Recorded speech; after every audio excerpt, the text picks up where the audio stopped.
Bismillahirrahmanirrahim. Assalamualaikum warahmatullahi wabarakatuh. Puji syukur marilah kita panjatkan atas kehadirat Allah Subhanahu wa Ta'ala yang telah memberikan nikmat sehat sehingga kita bisa berkumpul dalam acara pendampingan pengembangan perangkat pembelajaran berbasis pendekatan ilmiah dengan model ITBP di SMP Negeri 3 Pringgabaya. Dengan susunan acara sebagai berikut. Yang pertama pembukaan, yang kedua pengarahan, yang ketiga penyajian materi. Untuk mempersingkat waktu, kita akan memulai acara dengan acara pertama, yaitu pembukaan sekaligus dengan pengarahan yang akan dilakukan oleh Bapak Kepala SMP Negeri 3 Pringgabaya. Bismillahirrahmanirrahim. Assalamualaikum warahmatullahi wabarakatuh. Alhamdulillahirabbil alamin wassalatu wassalamu ala asrafil anbiya'i wal mursalin sayyidina Muhammadin wa ala alihi washabihi ajmain. Rabbi shrah li sadri wa yassir li amri wa hlul 'uqdatam min lisani yafqahu qawli, amma ba'du.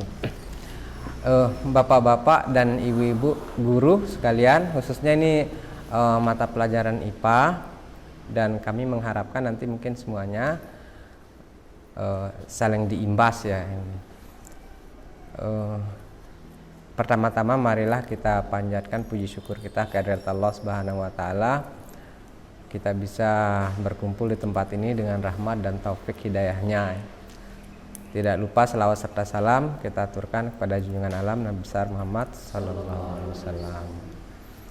Bapak Ibu sekalian, seperti kita ketahui, sekarang ini kementerian sudah mencanangkan dari beberapa waktu yang lalu tentang program Merdeka Belajar.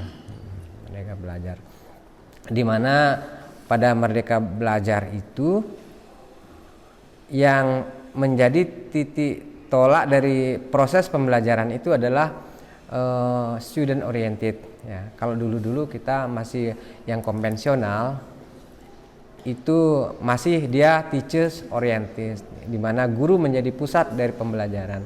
Kalau sekarang itu lebih kepada student oriented, jadi berpusat kepada siswa, kepentingan siswa, minat bakat siswa. Dan oleh karena itu banyak hal yang perlu kita lakukan gitu, terutama kaitannya dengan siswa ini. Jadi kita harus pertama melaksanakan kegiatan diagnostik dulu ya.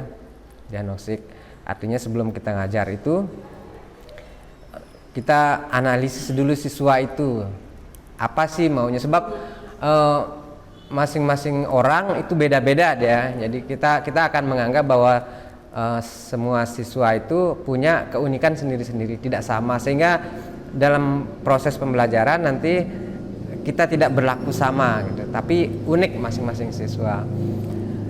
Nah, tujuan utamanya sesuai dengan visi pendidikan Indonesia itu adalah menciptakan profil pelajar Pancasila. Itu tujuan utamanya, itu profil pelajar Pancasila. Apa itu bagaimana profil pelajar Pancasila, nanti saya kira dalam perjalanan selanjutnya bisa kita pelajari bersama. Nah, kemudian untuk mempersiapkan pelaksanaan kurikulum yang seperti yang Merdeka Belajar itu, ini langkah pertama adalah menyiapkan SDM unggul, istilahnya itu. SDM unggul, terutama SDM unggul itu adalah yang ditekankan kepada kepala sekolah dan guru ya, sebab kegiatan pembelajaran di kelas itu sangat tergantung sekali dengan gurunya ya. Jadi bagaimana proses pembelajaran di kelas, apakah dia hidup, apakah dia efektif dan sebagainya, itu sangat tergantung sama gurunya. Kalau gurunya pintar mengelola kelas, maka kelas itu otomatis akan berjalan dengan baik. Oleh karena itu langkah pertama adalah menyiapkan SDM unggul istilahnya. Kemudian setelah guru, tentu saja kepala sekolah ya. Kepala sekolah itu harus disiapkan menjadi kepala sekolah yang unggul supaya dia bisa mengatur atau mengelola sekolah itu. Nah, oleh karena itu sekarang itu banyak sekali program pemerintah dalam rangka penyiapan SDM unggul itu. Terutama misalnya kalau untuk kepala sekolah ada namanya program sekolah penggerak. Kalau guru ada namanya program guru penggerak. Kemudian nanti ada organisasi penggerak dan sebagainya. Ini diharapkan yang penggerak-penggerak ini akan menularkan, bergerak bersama-sama, menularkan kepada yang lain-lain sehingga lebih cepat terjadinya akselerasi kemajuan pendidikan 2-3 tahun ke depan itu maksudnya. Artinya misalnya sekarang kita berada di titik A, maka ketika kita sudah melaksanakan program-program ini, kita kemajuan kita 2-3 tahun ke depan itu bisa ditarik dalam 1 tahun. Itu tujuan utamanya.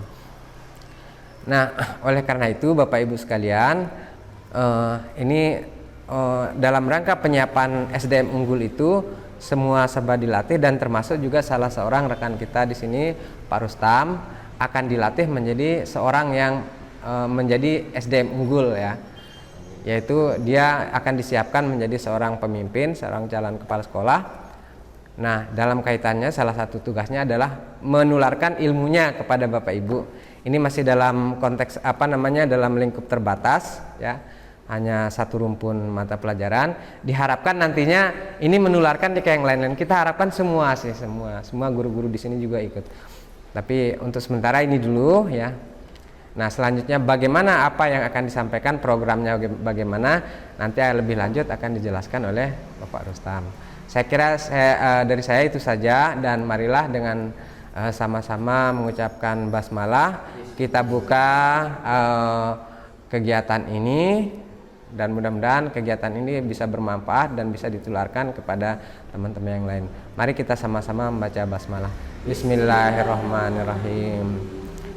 Demikian dari saya, dan selanjutnya saya kira diteruskan ya, saya bisa tinggal. Wabillahi taufik wal hidayah. Assalamualaikum warahmatullahi wabarakatuh. Terima kasih atas waktu yang diberikan. Di sini sebagai salah satu program yang harus dilakukan pada saat on job training 2 oleh CKS Lombok Timur, karena beberapa teman memilih workshop begitu, tapi karena workshop sudah sering kita lakukan sebaiknya di awal tahun, maka di sini CKS memilih pendampingan proyek kepemimpinannya berupa pendampingan pengembangan perangkat pembelajaran berbasis pendekatan ilmiah dengan model ITBP sebagai upaya untuk meningkatkan kualitas pembelajaran yang ada di SMP Negeri 3 Pringgabaya. Nah, ITBP ini sebenarnya merupakan tesis saya yang sudah sering saya upload dalam setiap jurnal baik nasional maupun regional. Oleh sebab itu saya akan selalu mengembangkan model pembelajaran ini baik di dalam kelas maupun di luar kelas, karena model pembelajaran ini adalah merupakan model pembelajaran inquiry sebenarnya, tapi asal bukunya, pengarangnya itu Hanson tahun 2006 yang berasal dari kata POGIL, Process Oriented Guided Inquiry Learning, tapi sempat saya terjemahkan menjadi ke dalam bahasa Indonesia adalah inquiry terbimbing berorientasi proses. Sebab kalau kita menggunakan inquiry secara murni, maka fasilitas harus canggih dan lain sebagainya. Walaupun itu metode model pembelajaran lama, tapi kadangkala kita menerapkan pembelajaran query itu tidak lepas dari pembelajaran discovery. Nah, dari kedua model pembelajaran itu harus kita lakukan. Tidak bisa kita menggunakan inquiry saja, atau tidak bisa kita menggunakan discovery saja, tetapi harus dipadukan. Inquire dulu baru discovery-nya. Nah, oleh sebab itu untuk meminimalisir hal itu, maka kami pilih model pembelajaran ITBP sekaligus karena dia merupakan inquiry terbimbing dan orientasinya adalah proses. Nah, oleh sebab itu ada beberapa materi di sini mengenai model pembelajaran ini. Di antaranya adalah model ITBP, inquiry terbimbing berorientasi proses ini merupakan salah satu model yang menerapkan 3 prinsip atau 3 fase. 3 prinsip atau 3 fase.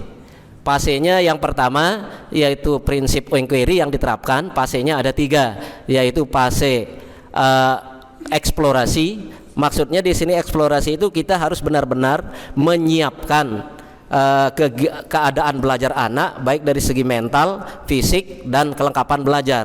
Tapi kadang sering kita hanya membawa RPP saja. Kita tidak pernah membawa apa yang akan kita ajarkan kepada siswa kita. Tapi yang kita bawa RPP dengan buku paket selesai dan kita bagikan LKS. Padahal bukan itu dari inquiry terbimbing berorientasi proses ini. Dan kita lengkapkan misalnya pembelajaran kita hari ini tentang tumbuhan, maka kita bawa tumbuhannya. Dan kelebihan dari model pembelajaran ini adalah anak harus membaca lebih dulu. Kalau dia tidak membaca lebih dulu, maka dia tidak bisa masuk ke dalam eksplorasi karena di sana ada penemuan masalah yang berkaitan dengan pendekatan ilmiah. Kemudian baru fase yang kedua yaitu penemuan konsep. Pada penemuan konsep ini anak diarahkan untuk menemukan sendiri konsep, bukan kita yang menemukan konsep, tapi anak sendiri diminta untuk menemukan konsep. Nah, langkah pembelajarannya misal saja anak kita suruh baca materi ini, besok di rumah silahkan buat pertanyaan sebanyak-banyaknya. Mungkin hanya satu kalimat kita berikan dia materi atau dua alinea, tapi suruhkan membuat kalimat sebanyak-banyaknya kalimat tanya. Kemudian yang ketiga fasenya adalah penerapan konsep. Nah, penerapan konsep ini adalah sama dengan refleksi pada model pembelajaran. Nah, di sini anak itu diminta untuk menerapkan hasil daripada penemuan konsepnya. Tentu saja ini berkaitan dengan 3 ranah: pengetahuan, keterampilan, dan sikap. Nah, di sini untuk ranah pengetahuannya anak harus menguasai konsep. Jika tidak menguasai konsep, maka pemahaman atau penemuan anak itu tidak. Tapi juga anak itu harus memiliki terampil dalam aplikasi konsep. Nah, sehingga di dalam kurikulum 2013 itu adalah prinsip inquiry terbimbing berorientasi proses itu dapat digunakan.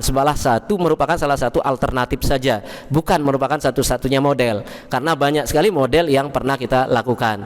Nah, kemudian di dalam pengembangan ini yang pertama kali kita lakukan adalah analisis kompetensi dasar. Sebab apa saja yang kita buat, kita harus menganalisis kompetensi dasar. Kemudian yang ketiga adalah bagaimana kita mendefinisikan apa pemahaman yang harus anak itu ketahui. Kita harus perjelas, mendefinisikan penjelasannya seperti apa.